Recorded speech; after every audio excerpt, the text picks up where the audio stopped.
student intern Fiona. What is your name? Zach. Zach, nice to meet you. Today we're going to be doing some neurological examinations. If anything is painful, please let me know.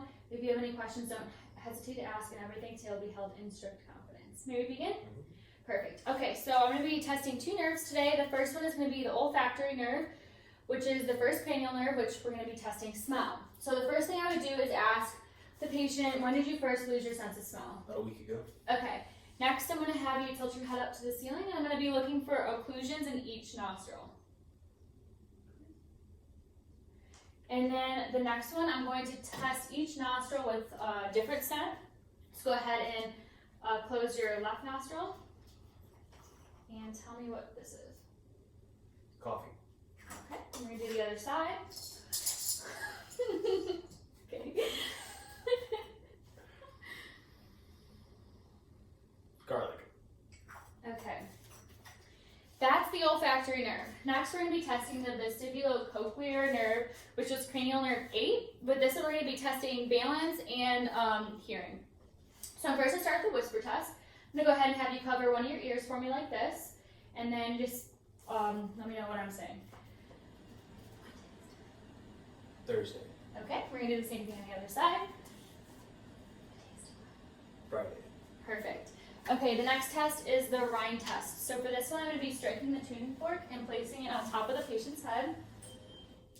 Let me know if you can hear in both ears. Yes. As well as the vibration. Yes.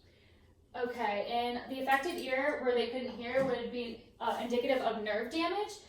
The next one we're going to do is the rind test. I'm going to be doing the same thing, striking the tuning fork, and I'm going to place it on the mastoid process. Let me know when you hear it stop. Stop. Okay. And then we do the same thing in front of the ear. Stop. And do the same thing on the other side. Let me know when it stops.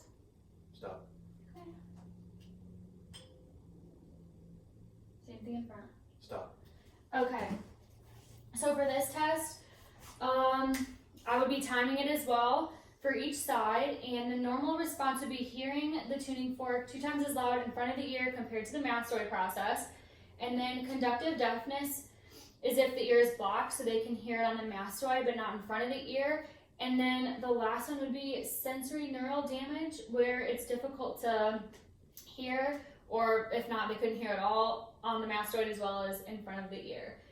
The next test is the Fucata test. So for this one, I'm going to go ahead and have you stand up. You're going to close your eyes, and you're just going to march in place, and we would typically do 50 steps for this one. You can go ahead and stop.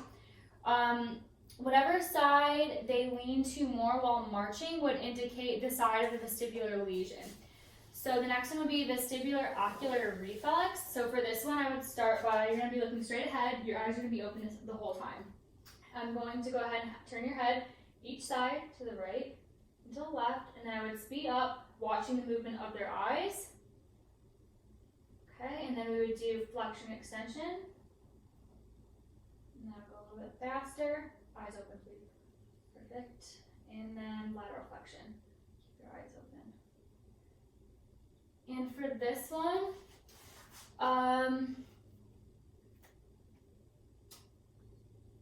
their eyes are moving in opposite of motion if it's positive. Okay, the last one is the Dick's Hall pipe test.